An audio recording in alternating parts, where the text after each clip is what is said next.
The U.S. military has now confirmed reports that Russian mercenaries known as the Wagner Group are in Mali. General Stephen Townsend, the commander of U.S. Africa Command, told VOA Thursday that Mali's junta brought in hundreds of foreign fighters to protect their regime. Wagner is in Mali. Um, they are there, we think, in numbering several hundred now. They're deploying there, supported by the Russian military. Russian Air Force airplanes are delivering them. The world can see this happening. So it's a great concern to us. And the reason it concerns me and it concerns the neighbors there is we have watched Wagner, this mercenary outfit, work on the African continent. We've watched them in the Central African Republic, Sudan, Libya. They don't follow anybody's rules but their own. They will exploit the country. They will break laws. They will do gross violations of human rights. They will kill innocents and civilians.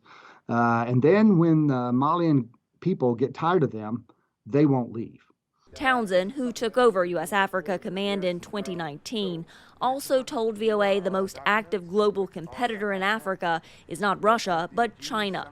Beijing, he says, is following billions of dollars of economic investments on the continent with creeping, steady, and strategic military investments. In 2017, China's military opened up a base in Djibouti just a few kilometers away from Camp Lemonnier, the United States' only military base in Africa.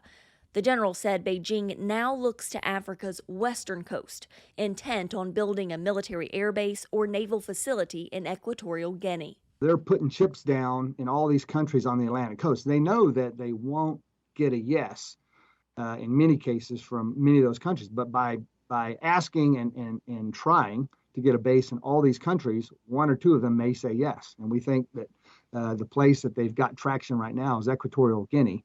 We're not asking them to choose between China and us. What we're asking them to do is consider their other international partners and their concerns, because a Chinese military base in Equatorial Guinea is of great concern to the U.S. and all of their other partners.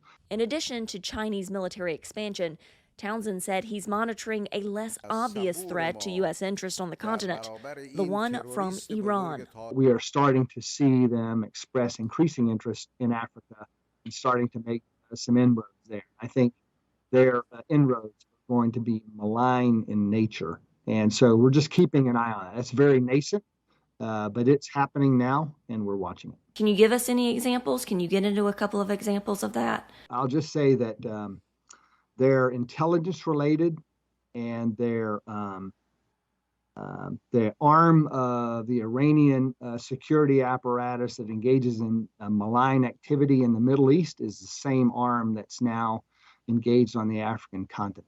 A U.S. official confirmed to VOA that after a U.S. drone strike killed Iran's elite Quds Force leader Qasem Soleimani, Iran's Islamic Revolutionary Guard Corps plotted assassination attempts on American diplomats in Africa and is still looking for revenge targets there. Iran has dismissed the accusations as baseless. Due to concerns over increased threats, officials say in the past year, the U.S. military has brought in new and improved defense systems and anti-drone weapons to Camp Lemonnier. The Pentagon has just completed a global posture review of U.S. forces and military resources around the world, a review that Townsend says, quote, ratified AFRICOM's current posture. The command did, however, lose some funding for military exercises with African partners. And for the last year, Townsend says he has shuttled troops in and out of Somalia. Donald Trump ordered most of the 800 U.S. troops out of the war-torn country in 2020 in one of his last foreign policy moves as American president. They are in bases in the region, and we commute to work. And so who's in Somalia every day is less than 100. How's that affecting the mission? We are working hard to get our tasks done.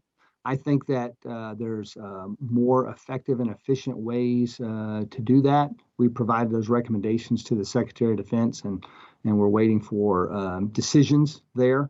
But as Townsend awaits decisions from the Pentagon, political infighting continues in Mogadishu, where al-Qaeda affiliate al-Shabaab is adding to its ranks. The threat of al-Shabaab is growing, and If increased pressure is not applied to al-Shabaab, I'm concerned that there's going to be a significant al-Shabaab attack. We've seen just suicide bombs going off in Mogadishu over the last 2 weeks. So I think they're expanding and they're a growing threat. The January 12th attack on the Somali capital killed at least 8 people. Carla Babb, VOA News.